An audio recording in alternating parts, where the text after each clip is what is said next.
Hey, welcome back to the Try Once podcast. Today, my guest is Ashton Hood. He's the founder and CEO of Shepherd Boy Farms, based in the beautiful Greensburg, Indiana. How are you today, Ashton? Doing fantastic. How are you doing? I like that little smile when I mentioned Greensburg. Yeah, it's a great little place. Unless you've got a reason to be here, you'll just drive right through it. So it's a hidden gem of Indiana. I figure I looked on the map. You're about halfway between Cincinnati and Indianapolis. Is that Yep, about, exactly halfway. is it really? Okay. Yep, yeah. So we get a lot of traffic on 74 that goes right by and never stops, never sees us. But it's a great place for shipping, so it works out good for us. Well, that's what I was going to ask you. I mean, so Shepherd Boy Farms. I'll start with Shepherd Boy Farms. Freeze dry dog food. Mhm. Or is it pet food, or is it strictly dog food? So we have both. So we have dog Okay. food, cat food, and then we also have a line of freeze-dried treats that go for both dogs and cats, and then a freeze-dried goat milk supplement line that we do. How did were you born and raised in Greensburg? How did you end up? No, so I was actually born and raised in New Palestine, Indiana. So Okay. it's a little suburb of Indianapolis. Yep. And when I started the business, I starting it is totally long story, so I won't do all of that. But we couldn't find a place big enough that I could afford in the Indianapolis area. So we I get that. looked and found something within an hour. It's about 52-minute drive from where I live now. That we drive out here to the plant. That was the only way we could afford the factory at the time. It makes sense. Because that's what I was going to ask you. It's like in California, it's a little different. It's expensive everywhere. There are Mhm. less expensive places, but they're still expensive. Yeah, the real estate market here is not quite California. People only want to be here 3 months of the year. It's the only time the weather's tolerable, unlike California. But yeah, it's expensive in certain areas. Indianapolis has Yeah. gotten pretty expensive, the north side, south side. And if you're just looking for warehouse, we just don't have enough of it here in Indianapolis. They've been building Amazon warehouses left and right, and just tons of that on the east side of Indianapolis, which is where we were, which inflated the pricing even more. So it just didn't make sense for us to stay there. We wanted to get out of the city and get a little more out in the country here. So when you make that decision, I mean, at the time, were you like, okay, how do we look at logistics? How do we look at freight, shipping, airplane, international? Well, at the time we weren't looking at any of that. We were Yeah. looking Yeah. what can we afford. To be honest and transparent on it. When I started Shepherd Boy Farms, I started it out as a goat farm. So I was actually out on the farm raising goats. And then when we got into the pet side of things, I had a company call me and they had asked for our goat milk. It was the first Okay. time that I'd ever heard of anything like that. And so I actually set up shop bottling our own goat milk in my grandma's garage.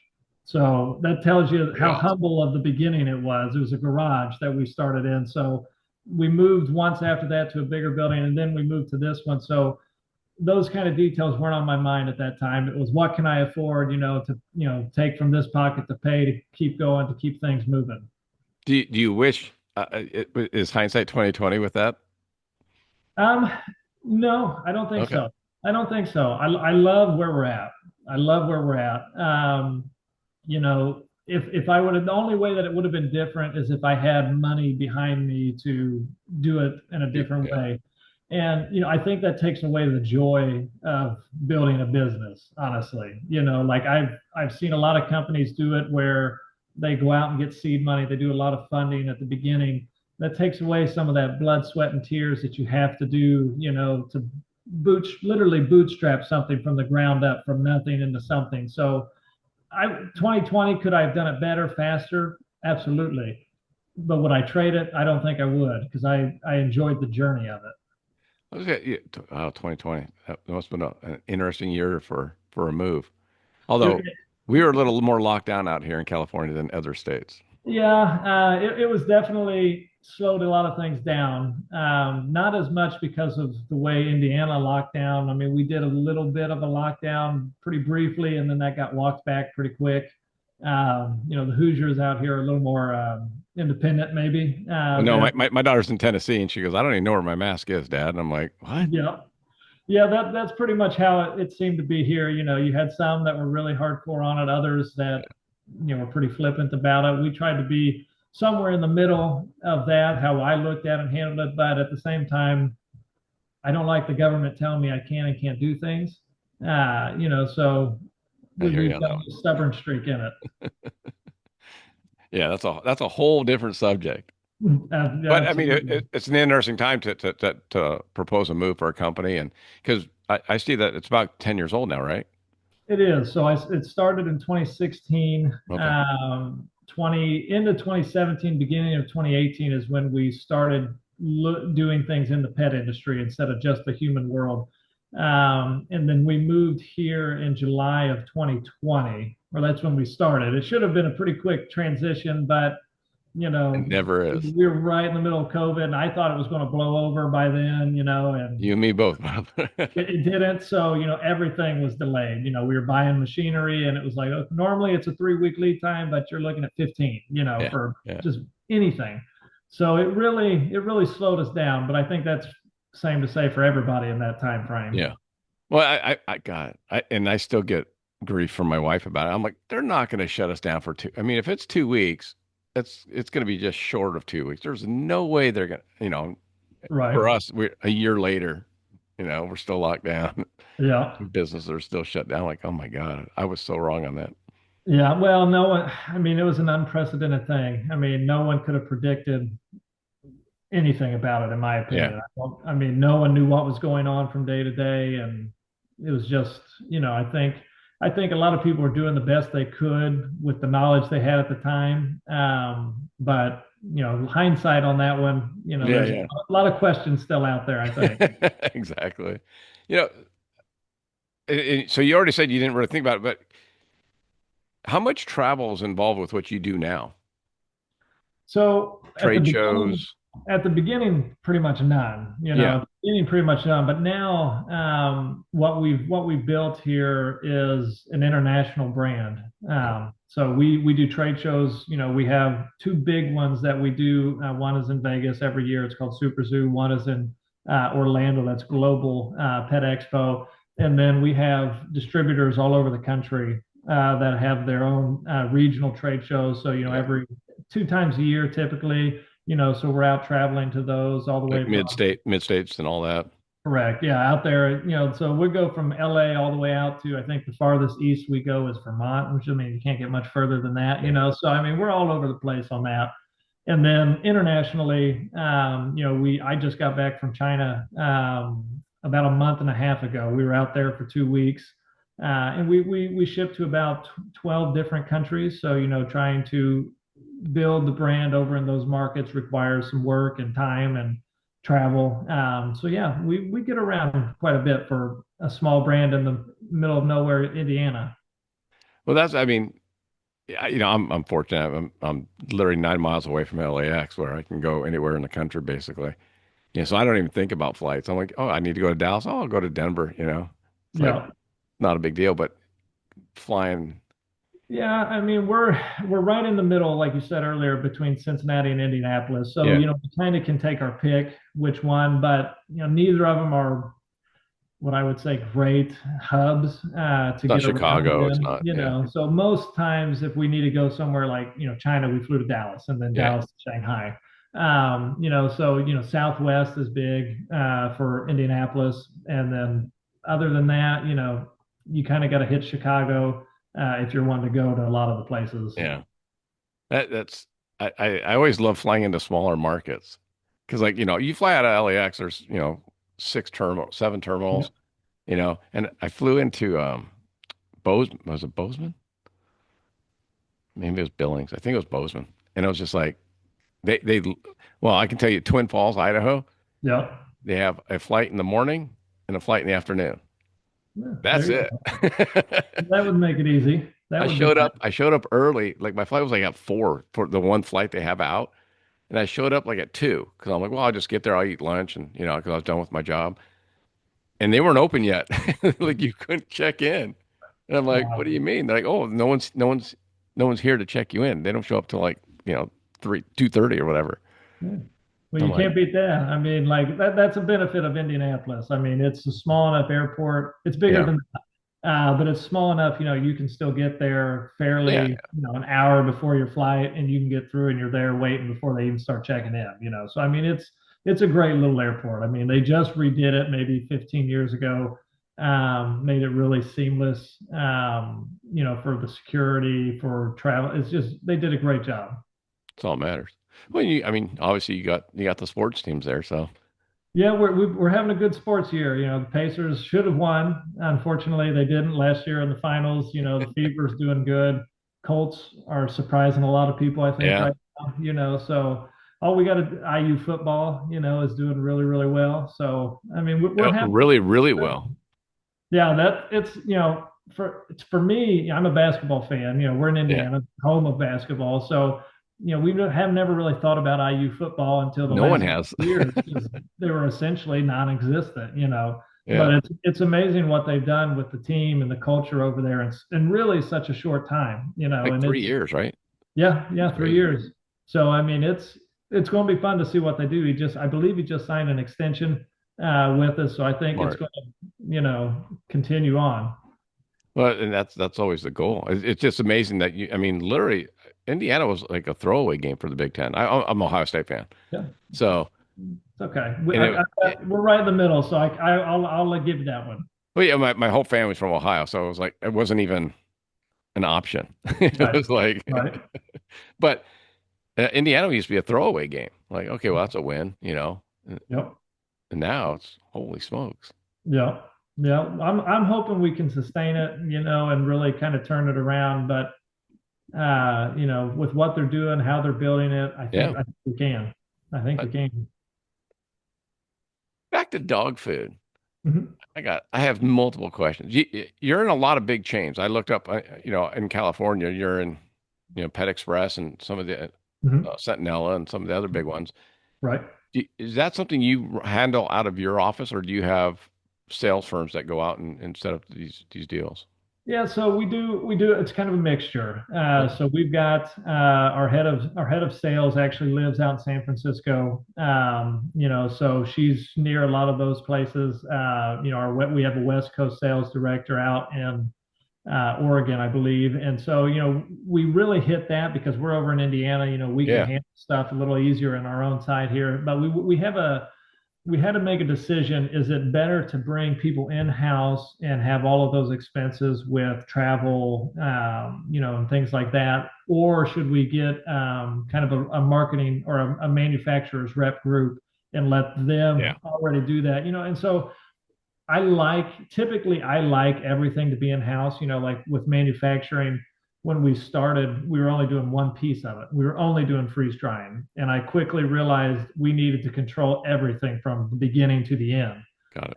And that's usually how I like to operate our businesses. But this just made sense because in the pet world, relationships are very important. They just like in any business, relationships are, probably number one, but the pet is just unique. It's even more so relationship based because usually the reason you get into pet is because you love Pets. dogs, you Yeah, love cats. You're not getting into it because it's a good business. You're getting into it because you love it's a animals. passion. Exactly. Yeah, So, coming in to a place with a good business plan isn't as good, important as coming in with a good relationship that's already been built. gotcha. And since we were new to it, it would take us too long, I thought, to foster those relationships. So it was better to work with people that already had those relationships and let them kind of do that heavy lifting of getting us where we wanted to go. So we chose to do a little bit of both, hybrid. So we've got our own sales team, but then we also work with a lot of the manufacturers reps who have, between all of them, hundreds of years Yeah. of experience in the pet industry. I'm always curious about that because we're my industry that I work in is the same way, but we're mainly independents. Like Mhm. I'm an independent, technically I'm an independent sales rep. Mhm. So I work for myself and I sign a contract with the companies I represent. Yeah, no, I mean the pet world especially was very independent. It's getting more consolidated as more venture capital, more corporate entities come in and start consolidating, kind of like it does in every industry at some points. Just like I used to go when we go to the grocery store. It was Marsh, I think. Marsh is where we went, or there's some Yeah. other mom and pop. There's almost no mom and pop grocery stores Yep. anymore. They've all Walmart, Meijer, Whole Foods. They've all been kind of taken up. And the pet is a unique category. It hasn't done that yet. The majority of the stores out there are still mom and pops that have less than 5 stores in Yeah. their chains. 100%. You have Petco, you have PetSmart, the two biggest ones, and then like you mentioned, Pet Food Express, they have quite a bit, but there's still that mom and pop feel in those, as more like the Petco, PetSmart. Those have that corporate feel. It's just different. Pets have not gotten totally corporate yet. Yeah. I have a couple of tack and feed stores that I sell to, and one's a 5 store chain, another one's a 2 store chain, another one's a 2 store chain, another one's three stores. So Mhm. yeah, I mean, I totally get, and they're Yep. And I mean, it's great because you get to keep that personal touch. yeah, That you go in there, and usually either the manager or the owner is there working. And they, 100%. they Yeah, have yeah, that relationship with yeah. their customers, and it's just a total different dynamic And than they when know you. the names of their animals. They remember them Yep. because they do for my. I mean, like I have a French bulldog, so every time we go into the store, oh yeah, how's Louis doing? It's Yeah. like You, okay, you don't get that when it's not a culture that's been built around a small family business for the yeah. most part. I mean, there are a few that you know have done it well at a high level and a large scale, but for the most part, it's the mom and pops that really thrive in service. I just had a CEO of a coffee company on Mhm. our department coffee, and he got into Walmart. So I was looking to ask you, is that something you guys look at? So we do. I mean, there's a few different ways. There's the mass, which I would throw Walmart in there. Walmart, Yeah, Meijer, Target, things like that. And then there's online direct to consumer, and then there's the independent channel. So there is a kind of a rift between the independent and mass. So that's in almost every industry. Exactly. So, if you're in Walmart, that's a negative to Yeah, the independents. They don't like that. So, when we started this, we had to make a decision. Do we want to go independent, and put our efforts there? Or do we want to go mass? We made the decision to go to the independents. got it. So it's not really on our radar right now. The reason we chose the independents because freeze dried it's a high quality product. It's towards the top of the line of what you can buy as a dog owner or a cat owner. And Yeah, so for that, requires some education. They got to understand the value and the benefit that is in our it's not product. just a kibble that you're Exactly. throwing out. Exactly. So if we wanted to go the Walmart route and they put our product on there next to a kibble bag that's half our price, it's not going to do too well unless we're really, really good at educating in another direction online or Yeah, direct. yeah, social. So I mean it can be done, but we chose to go the other route. Well, I like that. The other thing, yeah, I've never dealt with Walmart, but I have to assume that you're giving up margin to get onto doors, and then it's going to get to a point where like that margin's not worth the volume. But if you get the volume, then maybe you could buy in bigger bulk, so it would lower your costs on other things. But Right. there's always a trade-off. I mean, they want a bigger discount. Well, yeah, of course. I mean, they're the biggest, retailer in the world, I think. So with getting in there, we had a friend, years ago, he had a printing business. So it tells you it's, quite a few years ago, but he had a printing business. And he got into Walmart. They started as a medium-sized account, so it wasn't too big of a deal. And then they kept growing, and so pretty soon he was doing everything for Walmart. Because Yeah, margins were good, everything, and is easy. One thing go, and then they came back and started squeezing him a little bit. We need 3%. We need 5%. We got to get this down a little bit more.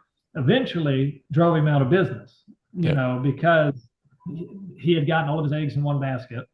And once somebody gets control of your business, it's a lot easier to kind of squeeze a little bit, knowing what are you going to do about it. You depend on the sales that we have. And that's what happened. That was a fairly personal story, so Yeah. I'm not saying it happens everywhere. Obviously it doesn't, but that's Oh, it that's the does. danger. That's the danger of working with somebody that has so much power. Well, we're running into that in the Western industry with a large chain that keeps growing, Mm-hmm. and they're growing 50 to 60 stores a year right now. So Wow. it's the same boat. It's as a manufacturer, we make a product and it sells really well. So what do? They go and copy it and make it under their own label. Right. And so Yep. now the product I get to sell is our midline to not as good of line because they're taking Yep. all the good stuff and putting it under their own brand name. Yep. Yeah, no, I mean that's definitely a classic thing. I mean, Costco, I think, is the king of that. The Yeah, Kirkland brand Kirkland. Yeah, yeah. itself, I think it's bigger than Nike. If I'm pretty sure I read that the Kirkland brand is a larger brand than Nike, which just is Ridiculous. blew my mind to Yeah. hear that. But all that the Kirkland brand does essentially, and I've got some mineral water right here that's the Kirkland brand. What they're doing is they bring in these great brands Yep. and they work with it, and then they say, hey, we're at a level that this makes sense. We need to private label it. They private label it, and they've already built that market up, so they're not risking as much as what I would say somebody like me, our brand coming in, building that market for Yeah. them, getting it to where it needs to be, and then they just kind of knock off, make it a little better, something, I I don't and even take think they that do that. in. Like, I mean, and I can only speak for like a cowboy boot. If Justin Boots, Durango Boots, whoever, Dan Post, whoever makes this XYZ boot and it ends up being a really good seller, they literally take that boot and send it to their factory and say, "Can you make that?" And they go, "Yeah, okay. Thanks for Yep. thanks for proving the point." Yep. But it didn't work at Bed Bath and Beyond because that Bed Bath and Beyond did the same thing. And they're like, "Oh, they're just sheets. We'll figure out what sheets are the best. We'll private label the better sellers." But then people ended up stopped going there because they weren't getting their brand names that they wanted. Right. So I wonder how much blowback there will be. It's a question that we actually kind of struggle with here. How important is the brand Yeah. value to people versus the product. Like I'll give an example, like beef liver, single ingredient freeze dried treat. It's something that we do and we do really really well. But if it's on the shelf next to brand Z and it's $3 cheaper and it's beef liver, it's both beef liver treat. Yeah. Which one are they going to go to? I think it depends on the product and the industry it's in. For us, they're very conscientious of what they put into their pet's body now. Yeah. And they trust our sourcing, they trust our quality. So even though it's maybe $2 cheaper on the left, if it's somebody they don't know, don't trust, they're going to pick ours because they trust our brand and they trust what we built over these last few years. And that's where it can be really, really important, I think. Yeah. Do you think with this, because I think I'm going to ask you, how important is social media for creating brand awareness and quality awareness? I mean, it's very important, I think. I mean, I will be the first to say it's something that we have struggled with in the past, and I blame that on myself, because my roots are not Well, marketing. They're and not you're the marketing. boss. That's it. My roots are we started as a farm, Production. Yeah. and Yeah. so no offense to my farming friends, but farmers don't make good marketers. They just I don't. hear you. I hear you, man. And so it's been tough for us in that, but we've seen the importance of it, and so we kind of did an about face a little while ago and started doing much much better because the engagement that people are needing and looking for and craving essentially with the brands that they like is huge. I'm not a social media person personally. Yeah. I don't get on there much because I don't have time for one, and I just don't see as much value in it. But it's very, very important, much more than I ever would have imagined when we first started out doing this. Yeah. Well, 10 years ago, yeah, it's huge now. Hey, Hmm. I always took, I joke with the bosses that I work with, and, world's best coffee, world's best donut, and I'm like, well, who says it's the world's best coffee? Well, I do. And I'm like, Right. well, yeah, but you're the maker of it. Yeah. Yeah. So, but because we have a competitor that's the best engineered product in the Western world. And I'm like, Mhm. well, who says they are? Right. They do. But I've asked customers, like when I work retail events, I'm like, why do you think they're made better? Well, because it says they're made better. Yeah. I'm like, you're an idiot. Like they're made in the same factory that we make ours. Yeah. Perception is half the battle. Right. If So that, you, because you're asking for a premium on your product. right. So if, like you said, if it's perceived to be a better product, better quality, the finest engineered freeze-dried Mhm. dog food in the world, Yep. people Yep. will pay that $3.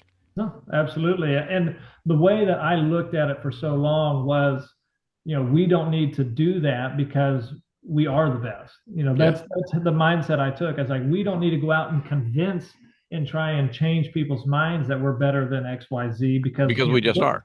we are. Look at the facts, look at our ingredients, look at our trace, look at everything we do. You combine that. And we were saying what we do, which is like, okay, so that makes us the best. It's just, point blank on a piece of paper, we're better.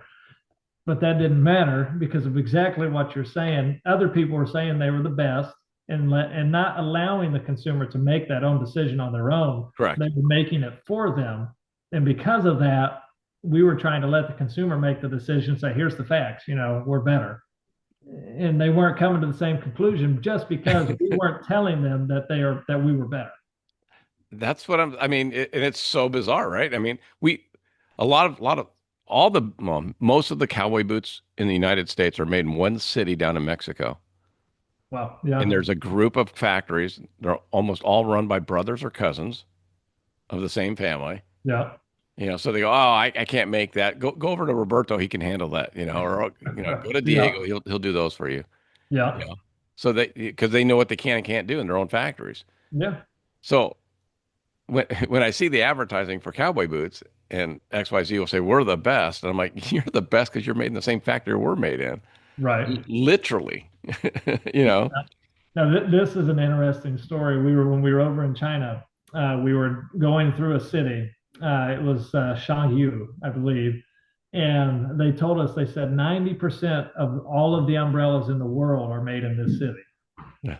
And it just blew me away that and there's just factories all over the As place far and as you they're can see, yeah. making umbrellas. But just like what you said there, the boots are all made in one little spot down there in Mexico. I mean, 90% of all the umbrellas in the world, they said, is being made in that city. Yeah. And I mean, think about all the umbrellas and the different types, and Yeah. Yeah. this is better than that one. Colors, But this, it's that. coming off the same line in a factory in Shangyu, and they're just, branding. It's branding.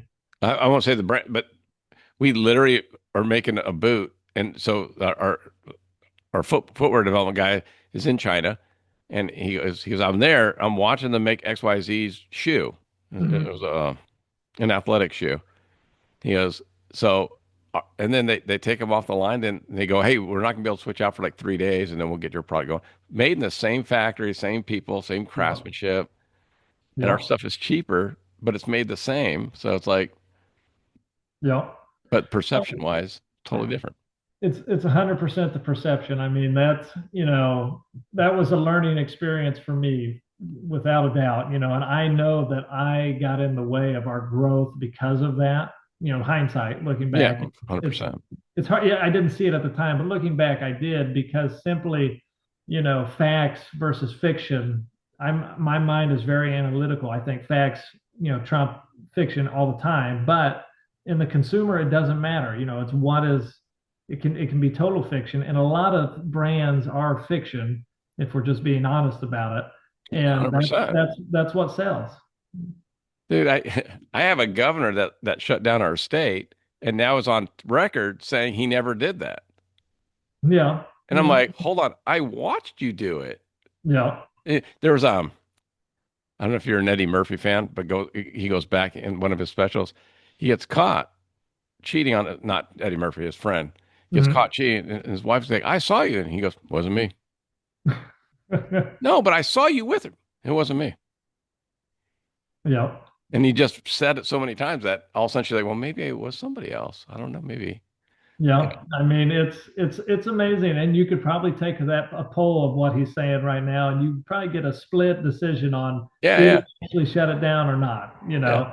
If you say the same thing long enough, It becomes the eventually you're reality. going to start believing it. Well, that's why I say, like with your food, like you truly believe it's the best freeze-dried dog food out there because of Mhm. X, Y, Z. But now you need to make sure everyone else thinks that it's the best freeze-dried dog food out No, there. absolutely. I mean, yeah, we really do think that, and I mean, I could bore Yeah. you with a long list of reasons why. I And saw, one, I was on the website for a while. yeah, and another reason why we do is we do co-manufacturing. So when I started the business, same reason, I was looking for a cheaper building. I couldn't afford to get into business and make everything and start a brand. That's just too expensive of things to do. So what we did is we started co-manufacturing for other companies. So we would make their product. We weren't formulating it, we weren't doing those things, but we were making it. Yeah. And we get to see what goes in all these things, and we don't disclose it, we don't say anything about that. We have NDAs, but in my mind I'm looking at the way that when I came in and started working with the nutritionists and the formulators, is I said I don't want anything in here that I wouldn't feed to myself, to my own kids, because Yeah. Zeus is a kid. So we went at it at the mindset it's got to be perfect, and it's got to be, there's no cutting corners, no cheap filler ingredients, no sketchy protein sources, things like that, because we weren't in the pet world. But people that have been in the pet industry know there's a lot of ways that you can call Okay. chicken chicken. Yeah. Yeah. And I Dude, I mean, just saw a thing on Taco Bell. I'm never going there again. Ever. yeah, it's it's it's Wow. it's crazy what can happen, and so we didn't know those tricks, to the industry, and so we literally came out with a better product on accident, because we were just wanting it to be as good as we could do it. And then as we got into making everything else for these people, it's like, no Oh my God. wonder ours is so much better, no wonder Yeah. it feeds better, no wonder it's more palatable, and they start to see better improvements, quickly. It's just astounding. So yeah. Have you reached out? And I don't know the world at all, but I got to assume there are influencers that are big in the pet world. Mhm. You know. Yeah, no, we've got a strong influencer program that we do now, Oh wow. Okay. that we're working with a lot of different people, and it's important, because people look to them, Yeah. for Quality. advice, for quality, for product, so you got to find the right ones. You can definitely, I think, waste your time and your money, getting it to people that don't really have the following or the clientele that you need. So I think you have to be careful with that, and you don't want to dilute it or spread it too thin, either one. Yeah. So there's definitely benefits to it, and we've been doing that and have had great success with it, getting it out in front of people and getting the recognition that the brand really deserves with what we've done. Okay. As a CEO, are you ever concerned about the being canceled part of the world?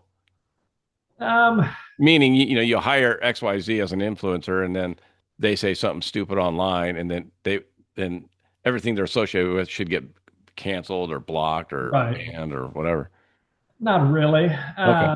I mean, is it a concern that something like that could happen? Yeah. I mean, I would say we probably, when we look at influencers, we're not necessarily wanting somebody that, shoots stuff out of their mouth all the time that's, crazy. But to me, cancel culture, I don't like it. Yeah. I feel like we should, as Americans, we have the ability, and the right that we fought for to say what we want to say. And if just because they agree this direction and we agree this direction doesn't mean we should, you know, try and shoot, harm, anything like that, or cancel it is if you don't want to buy something, don't buy it. I'm Right. fine with that. But I mean to take rights away, to take different things and try and crucify people publicly for things, just not really what I feel like is in America's best interest. I'm with you on that. I mean, I feel the same way about politics. It's like you're either right or left now. And I'm like, well, I'm not over here, but I'm not over here. Right. I'm kind of I'm somewhere in No. here, Oh, there's definitely people that are to the right of me and definitely people to the left. Yeah, That's 100%. what I feel like. I feel like we're in the middle, and on I tell a lot of the people that work with me and work for me is, it's like you gotta find a balance. Sure. We can't work too hard, we can't play too hard, for instance. We gotta find the balance where we can coexist happily. You gotta have a good work-life balance, and I'm bad about that because I love to work, so I enjoy it. So like my hobby is working. So, it seems to a lot of people I overdo it, but I love doing it. So, but most people don't. So I have to explain, we got to have this balance. Otherwise, you're not going to be as productive here at work, if you're miserable at home. I was gonna ask, that's one of the questions I always ask people. Because whether you're traveling, like you're gone for 2 weeks to China, and it's like friends, family, birthdays still happen, Right.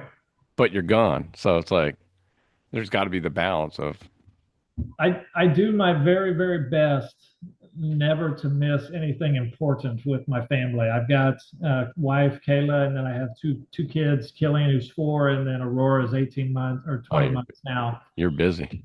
So we're busy. I will definitely say she carries the load of that a whole lot more than I do. But for instance, anytime that we travel, if it's in the U.S., I'm taking them with me. Yeah. So trade shows, like let's say Super Zoo, for instance, we're there for about 5, 6 days. In So Orlando.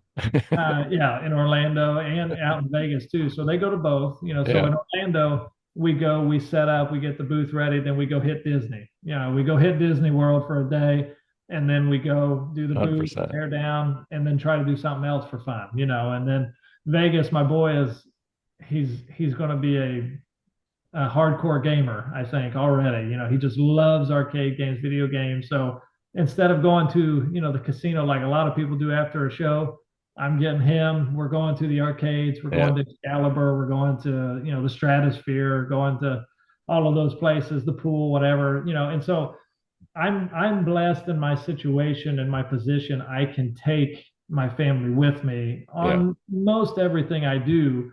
And that really, to me, it slows down when I'm out doing traveling. It's easier for me to be with them than when I'm here at the plant, because at the plant we're producing, we're working, Working. we're creating, and it's a lot of work, and for them to be here is a lot harder. But if we're out and about, I can take them, So it's great that I get to spend that time with them. It's like when I get to go to Hawaii for my work, my wife's always available. Right. Oh, of course. Yeah. I'm like, I didn't tell you when I was going. She goes, yeah, I'm open. Well, it's gotten harder, I would say, with Yeah. two Yeah. babies. So we when the China trip came up, Kayla's like, "Well, we're going." I was like, "Kayla, this is an 18-hour flight. Yeah. Like, I don't want to fight with the baby 18 hours in a little seat." I was like, "I don't think that's going to work." So we had a little back and forth on it. I ended up going, my dad accompanied with me, but he and I both went over there, and she didn't go, but it would have been too hard. But That's if a it's that's a a six rough one. hour flight, we can do it. No problem. They're good. No, my girls are 17 months apart, so I know full well. Yeah. It's just extra, extra, extra. It's definitely tough, but it's rewarding. We wouldn't change a thing on it. Oh, yeah. I love this stage of their development, and getting to see them, kind of get out of that really the baby stage. I wasn't a huge fan of. I like the cuddles, but if they You sound started just like crying, me. I don't know what's going on. I'd have to Yeah. hand They them back can't to tell Kayla. you. and now that they're talking and they Yeah, can tell me what they want, we can interact, we can play. It's so much more enjoyable for me I'm to with you. do stuff with them. It's hard to like. I always felt bad saying that, but I was the same way. I was like, I don't mind them crying and then telling me their foot hurts or they Right. smashed their finger, but when they just start crying and they don't have the ability to tell you, Mhm. like, Yep. okay, you're crying. I have no idea why you're crying. And I don't have that innate sense to Yeah, know what it is. Kayla would take them and know what it is immediately. She just has that gift that I don't have. yeah, So it's definitely getting easier, but their energy is going through the roof too. So they don't like sitting still. They want to run. They want to yeah, play. So it's busy, but it's a lot of fun. yeah. The one thing I'm curious. I was going to ask you because you started in Greensburg in 2020. Mhm. Did, the company was this big and now it's this big. Mhm. Greensburg is not a big employment pool population. I wouldn't think. Well, you'd be surprised, actually. So Greensburg has a Honda plant here, which is the number Oh, I didn't one, see that. Okay. employer. So it actually does pull pretty good because of that. And then there's a few other big factories like Valeo, Delta Faucets, and then Honda creates just other factories that they That, need. that A work off lot the of them your that are parts just and making everything. parts. Yep. So that was something I, didn't have even a thought of, about employees that we really needed a good pool for them when we moved out here. Because when I was out here, actually, I had no employees. It was just when I moved out here, it was Yeah. me, my wife would help me, and my sister would help me. So I mean that we it's a 70,000 square foot building. So when I bought it, I knew I needed it. I knew I could see where we were going, but it wasn't a reality at that Yeah. point. I've got pictures of me standing in there, with my arms up, like we got so much space, we'll never fill it. And come till now, we're busting at the seams, and we're building another 100,000 square foot facility, 20 minutes away right now. So I mean, Nice. it's totally changed from when we moved down here. But I did not think about the employment issue at all because there was me, Yeah. Yeah. But yeah, there's like 2% unemployment in the Decatur County, Right. which is, the people that don't want to work There. essentially because Yeah. there's jobs galore. So we have to compete with that, which is, fine. We're a great place to work. We got a great culture. We got a great family atmosphere. People love coming here to work, and we're proud of that. We're proud that we can compete with some of these other companies that have better benefits than what we do. You can't compete as a small business Right. with the benefits that those guys have. Of a Honda. Yeah. But we have a better atmosphere, a better culture, a better family. Well, then you got Amazon too. I mean, right? Yeah, You said you got a lot of Amazon warehouses. yeah. There's a lot to compete against, so it's Hey, definitely one of something I didn't realize. my big chain is out and literally their 180,000 square foot warehouse is next door to an Amazon facility. Mhm. So they constantly are stealing from each other. Right. Because Amazon will say, well, we'll offer you 50 cents more an hour.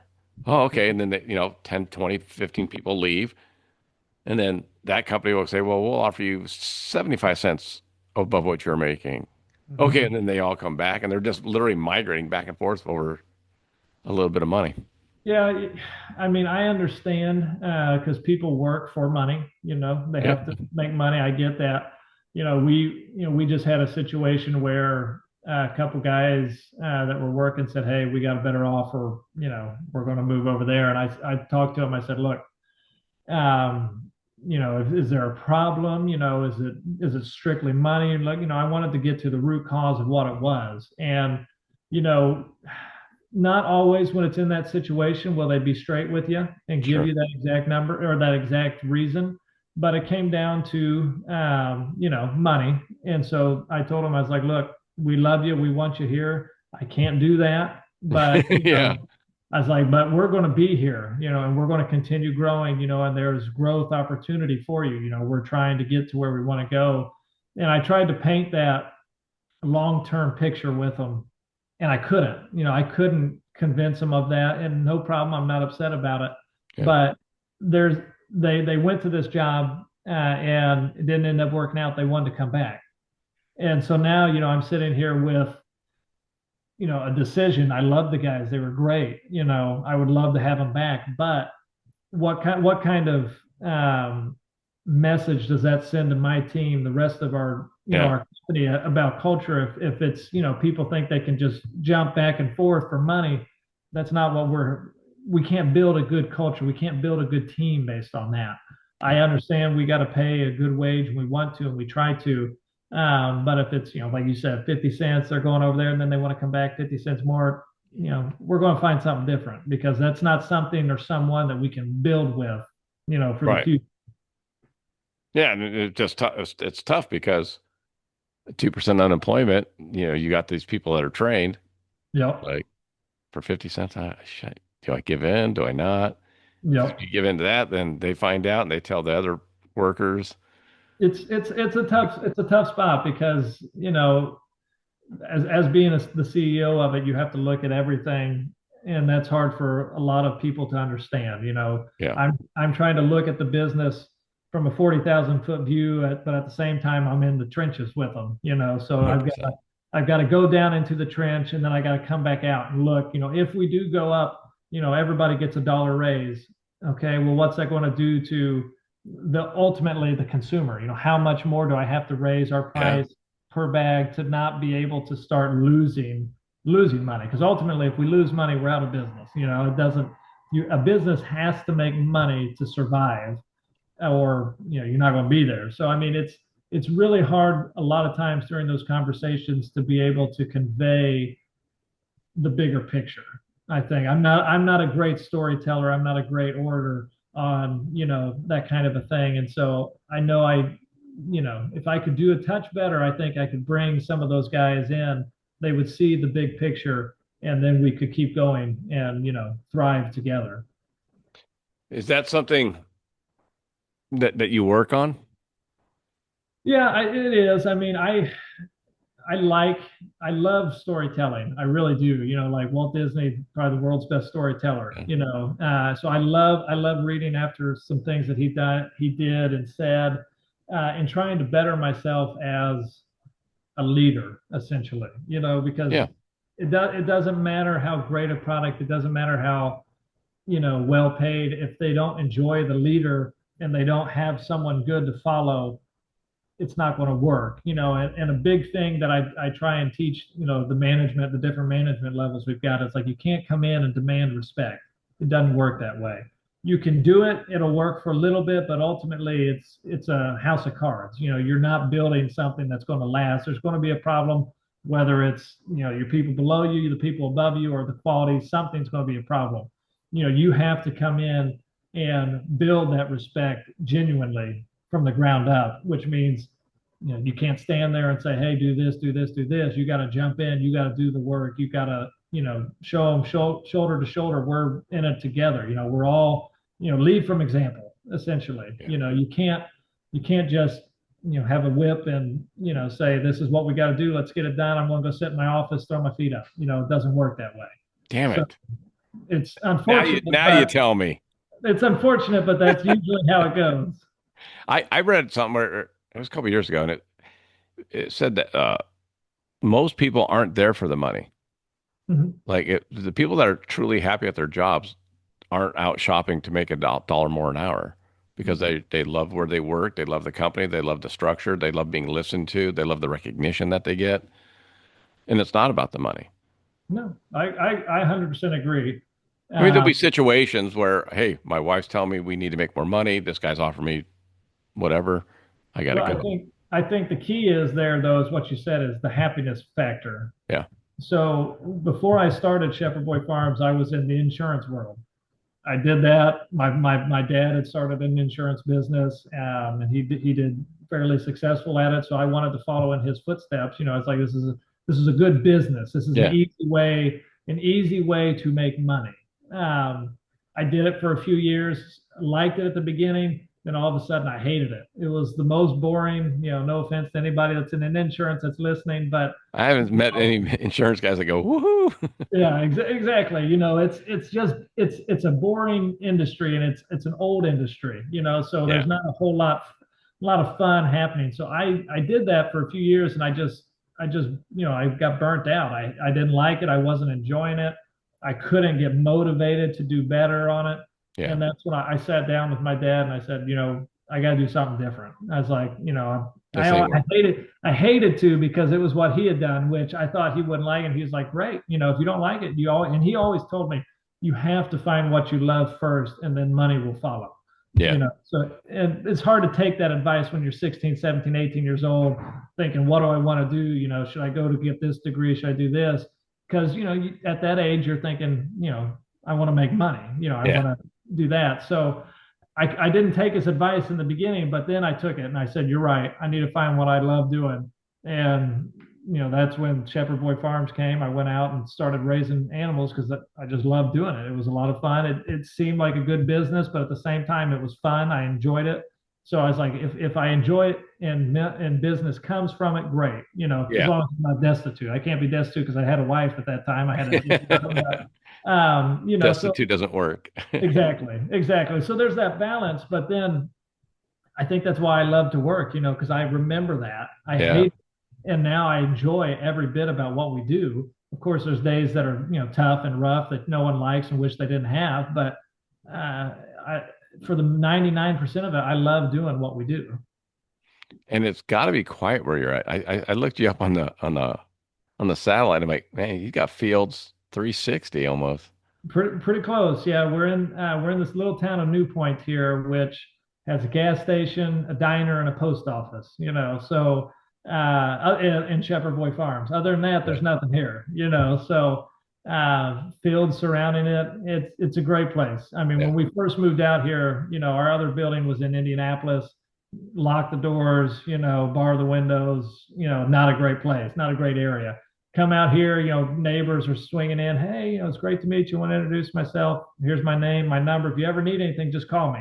I'll help you out and do this. I mean, totally different than Totally. Indianapolis, and they mean it. That's the difference. They actually mean it. And I actually took them up on it. And sometimes called them and said, hey, Do you come do have this. this or that? Yeah. Like, so my very first employee that I hired, Ron was his name. He showed up on his, it wasn't a four-wheeler, but it was something like that that had a snowplow on it because, it had just snowed.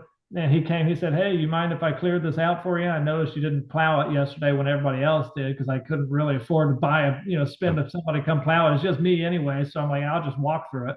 He came in, started doing that. We struck up a conversation, and then it worked out. He came and started working. So, I mean, it's just amazing people out here. I've told many people that because I live in Los Angeles where it's town of 12 million people. Right. I go to North Dakota and I'm driving from Bismarck over to Dickinson to open up a store, and people are like waving at you. And I'm Yeah. like, I know they don't know me because I've never been here in my Right. life, but they're Right. still just waving. You wave back and then they wave, and I'm like, man, you do that in LA, you're gonna get shot at. Yeah. Like almost literally. I mean, at the time there were a lot of shootings on the 110 freeway. So Yeah. It's people that have never came to, God's country, the Midwest. yeah, They don't understand it. It's just the people here are so different than the East Coast, the West Coast. The pace is slower usually. yeah, And the friendliness is just, like genuine. it's genuine. There's a Yeah, lot of friendly people here as long as you can do something for them. yeah, exactly. Here it's, can I help? Yeah, if I can Yeah, help, great. Even if it puts me out a little bit, no big deal. We're all in it together. If I need help next time, you'll help me probably. So yeah, it's just, I joke all the time about why do we live here in Indiana? It's, the weather's terrible. There's nothing to do here. It's cornfields. That's it. But probably realistically, we'll never leave because we just love the people so much. yeah. Well, and you can equate that to a company, right? It's like it's about the people. Oh, I absolutely. always talk to the bosses about that. It's like it's not the money. Like, I mean, yeah, we all make decent money in this that, but if you're an a-hole to everybody every day, no one's going to work for you, Yeah. no matter how much you pay them. No, it doesn't Not matter. I mean, forever. quality of life is more important, like you said earlier, to most people than money. As long as it's a certain threshold that they can live and be comfortable, be happy, Yeah. they would rather, love their boss, love their coworkers, love the mission of what they're doing on a daily basis, and feel important. And if you can accomplish that, to me, that's the hardest thing is people. If we can accomplish that, everything else is easy. We can take over the world with it. Totally agree. Yeah, you have some interesting ingredients that I don't see in other companies. Which ones are you thinking about exactly? The heart. Okay, yeah, Here, let me pull it up. I was like, is that? Let me find it. Dog food. yeah. So Chicken. Yeah, chicken, beef, and pork. I was like, okay, that's cool. yeah, Alligator. yeah. We've got some unique ones. We've I'm got like, some unique rabbit. ones. I'm used to. I'm okay with that, But I'm like alligator and the beef heart or whatever it was. I was like, hmm, So let me tell you why we use the heart. So if you pull up our beef, it's got beef heart, beef kidney, beef liver. So we use those because those are actually more nutritious than the actual beef itself. So in most everywhere in other the world, other than the U.S., the most important part of the animal is the liver because it's got the most vitamins and nutrition. The hearts are next, so like even in the wild, if you watch a documentary, the lions go out and they kill a gazelle, whatever.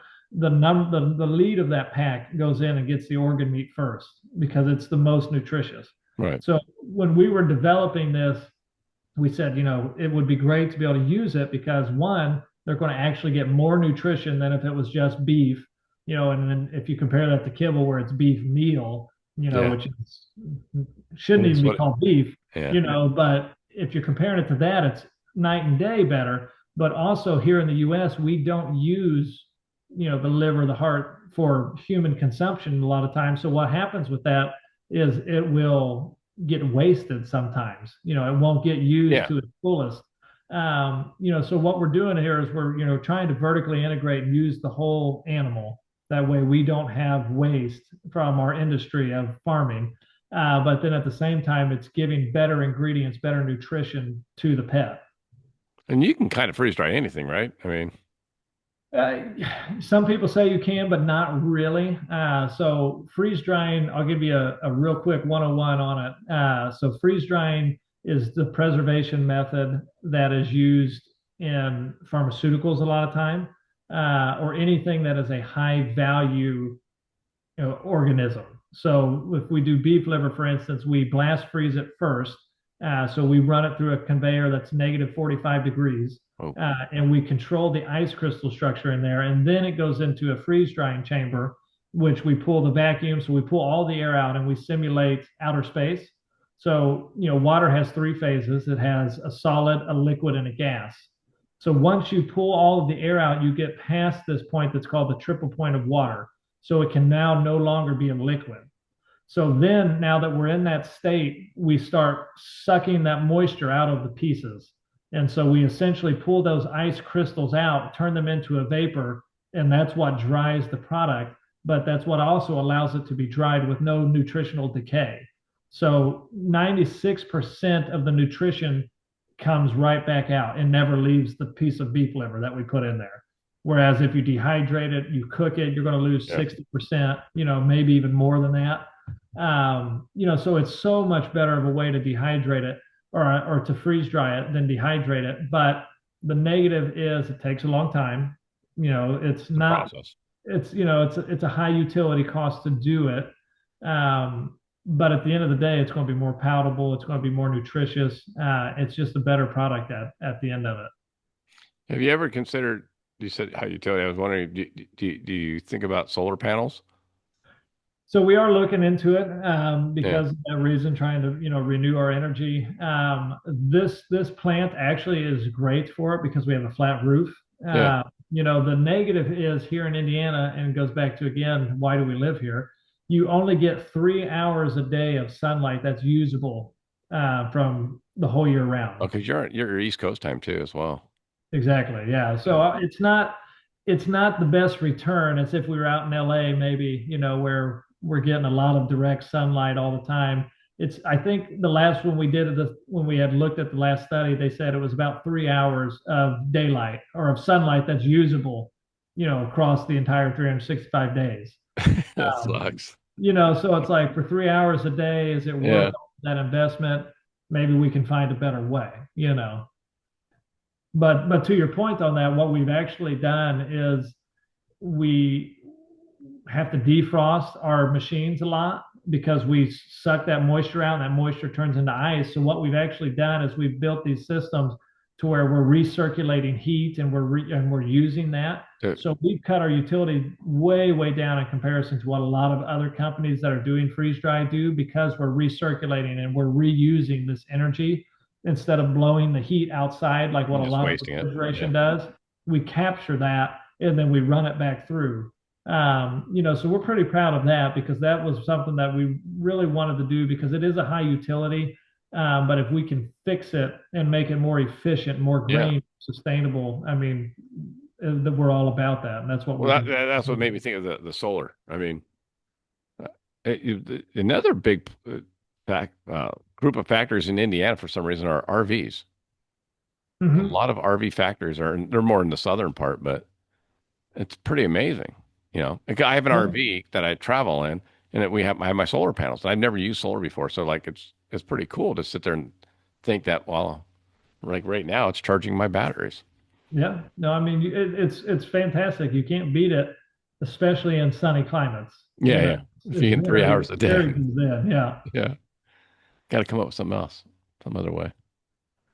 Yeah, we'll work on it. Maybe we can, design something here and we'll get back on another talk call and talk about it and come up with some new groundbreaking way to be more energy efficient. Well, it would just further the idea that Shepherd Boy Farms is the best Absolutely. pet dog. Absolutely. So we're gonna. Do you want to be the best, the greatest? We gotta come. We'll figure that out. When I started it, I had a conversation with a guy, a good friend of mine, had been in the industry now for I think he said 40 years. And we were talking, and he said, what's your goal? What's your goal with Shepherd Boy Farms? I said, oh, we want to be the biggest freeze dry. And he said, you don't want to be the biggest, you want to be the best. Yeah. That there's a difference. And I was like, yeah, but if we're the biggest, we are the best. And he said, no, and he was right. I'm thinking about it, biggest is definitely not the best, but usually, it's like what we were talking about earlier, this is the best, this is the best, because maybe they're the biggest. It's that perceived value that they're the Yeah. best. But in reality, I don't want to be the biggest. I want to be the best. And if I'm the best, and Big things will come. if I can convey that, then everything else falls in line after Yeah. that. And you'll be big enough to get by. Exactly. Yeah. Exactly. So, how many outlets do you have? Retail stores do you have? Um, we're Just to give my listeners an idea of.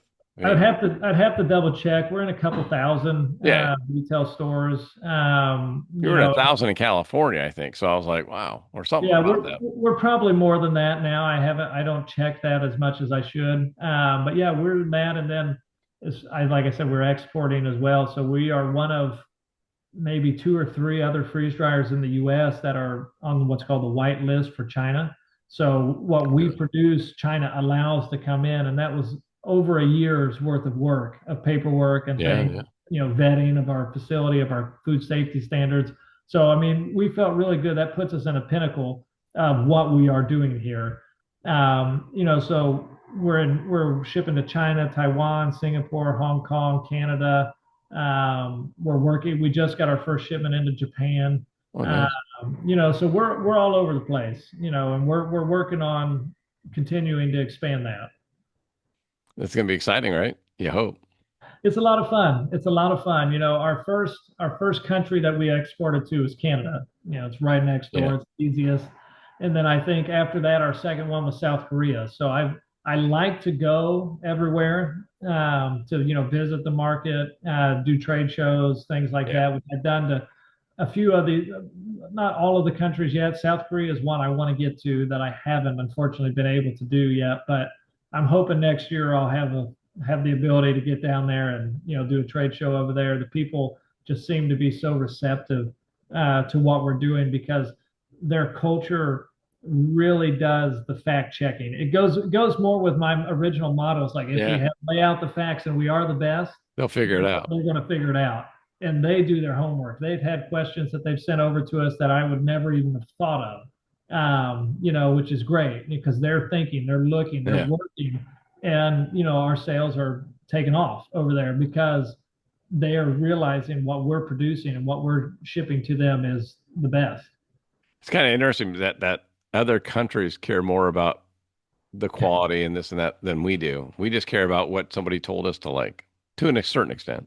Yeah, yeah, it's there's so many different walks of life in every country. It's amazing, but the U.S. is so big and so broad. And then if you look at baby boomers all the way down to Gen Z, there's so many different marketing styles and Yeah. approaches you have to have for each one of those. It's a very difficult market to find the niche for each one of those, but it's also very rewarding because the U.S. is the number one consumer market in the Consumers. world. Yeah. I'm obviously biased. It's the best country in the world, but it's Have you been to Japan? I haven't yet. I wanted to go over there when It's we were in pretty, it's China pretty, because it's pretty so cool. close. Have you been? We went in April. Okay. And we should have, we talked about, we should have scheduled a couple days in South Korea too, but we just Mhm. didn't because it's right there. I mean, once you're, Right. but, we should have done that. But, Japan's pretty awesome, man. Yeah, It's, I've got to get over there. We just are working right now at the distributor. Like I said, we just sent our first batch over there. So as soon as we get that all locked down and get everything in place, I'm going to be hopping on a flight to get down there and meet them, and try and start building that market out. yeah. Yeah. Well, just staying, I mean, God, you could just, Tokyo has 36 million people. The cities are There's unbelievable. more people in Tokyo than the entire country of Canada. No, It's one it's city. if you haven't traveled to the Asian cities, it's Totally. very Yeah. difficult to explain it Yeah. and to show. Like we were in Hong Kong a few years ago, and that's one of my favorite cities in the world. I don't know if you've been there, but I it's haven't. just skyscraper after skyscraper, and you've got these little roads, just in between skyscraper. It'll take your breath away to see. Tokyo's like that too. It's unbelievable. Yeah. Shanghai, same way. It's right there on the bund where Near the Macau. Yeah. European influence is, and then you look across the street or across the river, and you see this just buildings blow up of stuff that China has built in the last 25, 30 years. It's They unreal. have pictures of what it was before, and it was a marsh. It was just nothing. And now there's skyscrapers that would rival any city in the U.S. In that Have you seen area. Macau? I have, yes, I've been there as well. I mean, that's how do you explain that to some? It's like, I've been to Vegas a lot. I mean, I'm 4 hours away driving wise. It's unbelievable the scale of those buildings and what they've done. It's well, it's funny because China is almost the exact same land mass size as the U.S., Yeah. but they bring their population into the cities and they just go up. They don't want to Tokyo's branch like that. out. They don't want to go Yeah. width, like us. We all have yards, here in Indiana, but they go up. No one's got a yard, but they got a 150-story building that Most they of the people don't have cars in Tokyo. It's all public yeah. transport. It's almost all public transportation, buses and trains. And they're which is on. We were there for 12 days. We had one train late one time. It was 1 minute late. and they And probably hated that. they apologized for it That's amazing. over the public speaker. We are sorry. We will make up the time. I was taking the bullet train, the Yep. Shinkansen from Osaka up to Tokyo. So, what was it, 4 hours? Do 180 miles an hour. Mhm. We were 1 minute late uh, arriving, and they made it up by the time they got to Tokyo. The high speed trains in Japan, like you're saying, and China is just amazing. I mean, it's amazing Yeah. engineering that they've done. You I've take told that all over, and you There was a don't guy even that put feel a it. glass of water on the table at the Yep. Shinkansen while it's doing 180 miles an hour, and it wasn't moving. Yep. And the It's train's going 180 miles an hour. Yep. Like, It's impressive. Like I got my laptop out. I was like, probably a little bumpy, so I had it on my lap. And then I was like, man, I don't even feel it. So I put it on the table and just sat it there, and the screen wasn't moving at all. I mean, it was perfect. yeah, Unbelievable. Unbelievable. that I said a lot coming back. every a lot of my guests from my show always said Japan was their favorite place they visited, from musicians to world class athletes. I mean, Olympians and all that. They said Hmm. Japan, Japan, Japan, Japan, Japan. And I'm like, all right. I go there and I'm like, now I can't stop talking about it. No trash, almost no homeless, Hmm. which I'm from LA, so that means something to me. Right. Um, it's just, yeah, it's just people are respectful. They're quiet. So Japan is your number one. Yeah. Yeah. It's As I get older, I don't know. I wouldn't want to live necessarily I'd probably move down to Kyoto, which is the mhm, old capital, which is, they have the Gion district, which is where the geishas still are and all that. mhm. And you see a building from 1400 that's still standing, still used as a temple. And you're like, The history that's over there, we can't relate to it in the yeah, I U.S. mean, we're We're 200 years old. still, They're, yeah, they're we're using a a building baby that's of the 800 years country, old. and the timeline of history, we're just a baby, and it's hard for us to think that because our rise was so so rapid. Yeah. But yeah, I mean, you go over there, China, the Forbidden City, which isn't really as old as people probably think, but I mean, it still is. But then we went through a town that were like, yeah, this town has been inhabited for 6,000 years, Yeah. and they haven't moved. It's like, And it's you're just like, what? unbelievable. Yeah, it's like 6,000 years. Then they have record going back that far. It's just unreal what history they have. And I love history. I'm a history, I don't want to say buff because I probably am not near as smart as a lot of people, but I just enjoy it. Yeah. I'm the So same way. anything that I can learn about those kind of things, I'm all for it. Well, because I spend so much time in hotel rooms, I watch Don Wildman. He does like mysteries at the museums and all that. Yep. And so I interviewed him on the show because I'm like, I reached out to him and he said, yeah. And I'm like, cool. Yeah. Because I'm just those are the shows I watch too. And it's just like, you Yeah. just see things. You're just like, wow. It's amazing. The world, Americans especially have a very small view of the world because Yeah. everything is in America. America is everything, and I'm not knocking America because I love it, but Yeah. the world is big. The world is big. The Asia, Europe, Africa. I mean, there's just so much unexplored for a lot of Americans that they don't realize how good we've got it here, and they don't Yeah. realize the culture differences and things like that. I mean, it's sad that we don't travel as much as I would like. I think it would give a better respect for what we have, what we've built in 250 years, when you see what it's taken other countries thousands of years to do. Well, I just saw something 2 days ago, and I was talking to my wife last night about it. Guy put a chart, a survey on, I think, Twitter. It was at 20 major cities in the U.S., and they said the average Americans only made it to four of them. Yeah, And I'm I like, believe that. what are you talking about? I was like, I'm like 14 or 15. Right. Yeah. But I mean, I travel for work, but still, it's like Phoenix, Miami, DC, Boston, LA, San Francisco, Dallas, Houston, like Chicago, big cities. I'm like, people need to get out more. Well, yeah, there was a stat, and I would butcher it if I threw out the numbers, but that people that left their state, you have to look that up sometime. The percentage of people that never leave their state is much higher than you would ever I imagine. know. It's just so bizarre to me. Yeah, it doesn't make sense how they never get that far, but Yeah. you know, it's it's just a matter of the fact for Americans, we don't really travel that much. I mean, within a few hours from where you're at, you could go to Ohio, Michigan, Kentucky. Yeah, I could get to Yeah. Kentucky and Ohio in less than an hour. Yeah. Illinois is, you know, maybe 2.5 hours from here. Michigan, 3 hours. Yeah, I mean, you could hit Are you six states are you real setting quick. up at like FFA shows and stuff like that? Because I worked the one in Louisville. We haven't yet. No. Okay. Yeah. Have fun. Yeah. I Yeah. worked the farm machinery show there in Louisville and then the Future Farmers of America show. Yeah, I mean it's FFA is big here. Yeah, it's Obviously, huge. we're Yeah. out in rural Indiana. So it's something that I've looked at. We just there's only so much time in the day, and we've Yeah. never made it to So that many yet. weekends. Yeah. Exactly. Probably if I had to pick the most interesting place I've ever been, it would be Papua New Guinea. Have you ever been there? No, no. Okay, so we went there in 2015. It has nothing to do with business. Yeah, yeah, Nothing to do with business. We went over there. It was my family. We went over there. It was kind of like a mission trip, but essentially what had happened is my grandpa, who was a pastor, had donated a 1611 version of the King James Bible to their government over there.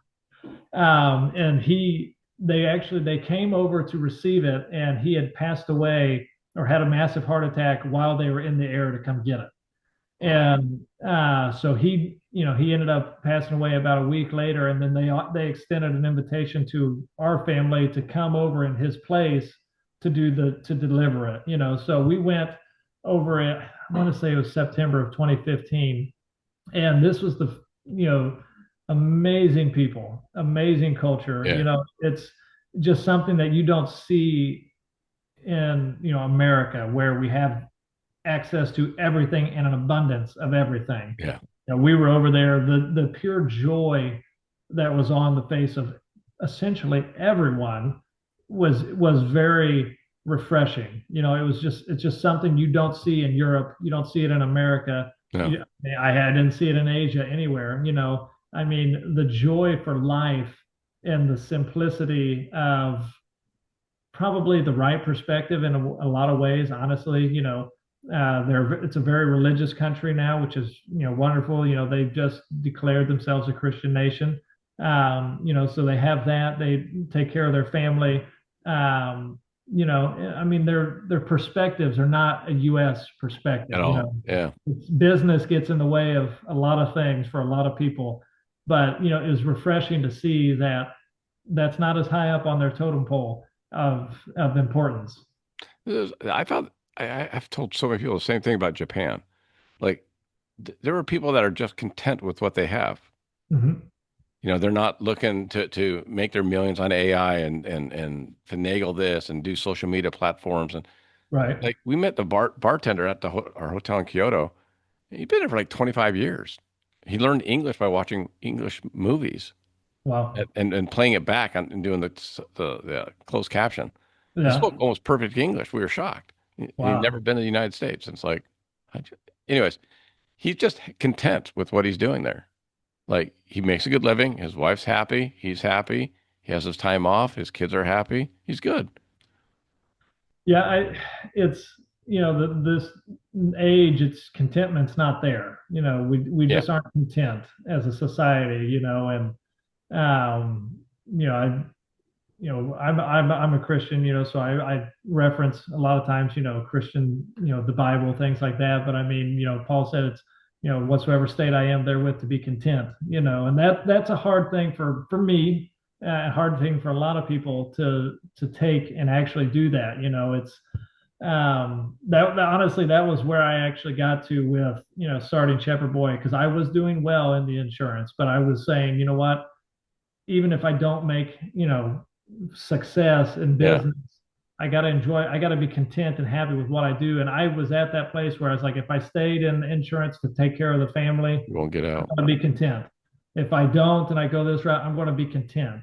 I wouldn't have necessarily been happy. I don't think that's the same thing as content, Yeah. but I would be content. And that's real hard to get. And I have to work in that personally all the time. It's not something that I'm just, perfect at. Yeah. But Yeah. if you can be content in your life, no matter what's going on, it's going to really help change your outlook. In Japan, especially in Kyoto, if you wake up early, most of the businesses open around 10, which is kind of odd, especially when I'm on the jet lag time. Right. So I'd wake up at 6 and go for a walk. Sun's up. I'm like, all right. And people are out, the business owners are out sweeping the streets and sidewalks. Not because they have to, they're not being told to do it.